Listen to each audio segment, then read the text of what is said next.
Na jednoj sunčanoj planini dva dinosaurusa Boćko i Roćko krenuli su u šetnju. O, Roćko, baš mi prije ova planinska šetnja. Meni isto, ali počinjem da gladnim. Pogledaj ono drvo, izgleda kao džinovska jabuka. Ne, više liči na krušku.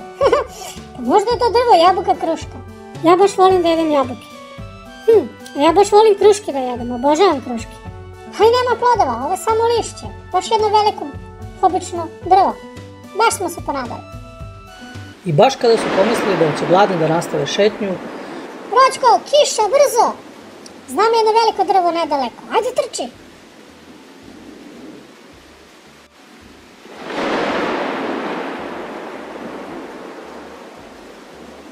brzo su potrčali i stigli ispod velikog drveta. Sklonili su se dok je napolju sevalo i grmelo. Delovalo je kao da kiši nema kraja.